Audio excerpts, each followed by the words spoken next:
एक बार क्या हुआ, आचार्य महाराज के संग में था, कुंडलपुर की बात थी और कुंडलपुर में बहुत गर्मी पड़ती थी। तो गर्मी इतनी तीव्र थी कि गर्मी के दिनों में भोजन करना इतना मुश्किल हो गया कि जब वो तपा के दिन आते हैं तो उन तपा के दिनों तक पहुंचते पहुंचते ये हालत हो गई कि गिनती के 4 गिलास भी खाना मुश्किल हो गया। और एक दिन तो तपा के दिनों में इतनी बुरी हालत हो गई कि केवल 1 गिलास मुंह में रखा और ऐसा लगा कि उल्टी होने वाली है, तो बस पानी पानी पानी पानी पी करके आ गया। तीव्र गर्मी थी, पूरे संघ के लिए थी, लेकिन मैं अपनी अनुभूति बता रहा हूं। आचार्य महाराज उस दिन खुद भी उस गर्मी को महसूस कर रहे थे और वो कमरे से बाहर निकल करके आ गए और हम लोग भी कमरे के बाहर बैठे थे और हम भी उनके पास में पहुंच गए। तो समझ गए कि गर्मी है, इसलिए आचार्य महाराज भी कमरे से बाहर निकल करके आ गए।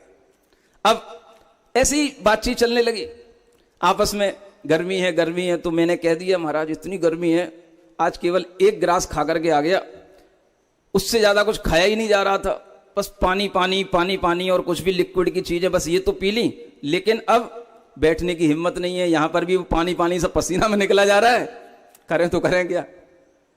तो देखो, आचार्य महाराज ने उस समय पर एक छोटी सी स्टोरी सुनाई हमारे लिए, समझ आ रहा है, माने हमारे मन की भूख को बनाने के लिए, हमारे अंदर एक भूख पैदा करने के लिए। तो उन्होंने मुझे एक छोटी सी स्टोरी सुनाई। बोले देखो, एक बार एक आदमी था और वो भोजन करने गया। तो किसी के यहां पर भोजन करने के लिए जब गया तो उसको भोजन करने बिठा दिया गया, भोजन करना शुरू कर दिया। और जब वो भोजन करने लगा तो उसने 2 रोटी खा ली, 3 रोटी खा ली, 4 रोटी खा ली, 5 खा ली, 6 खा ली,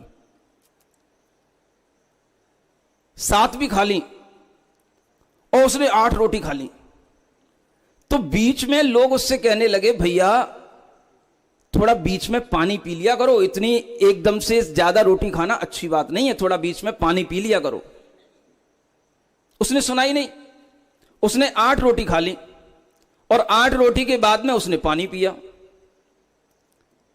तो फिर उसको जो परोसने वाले लोग थे वो कहने लगे कि भैया आप थोड़ा सा पानी बीच में पी लिया करो। तो कहने लगा, बीच तो अब हुआ है ना,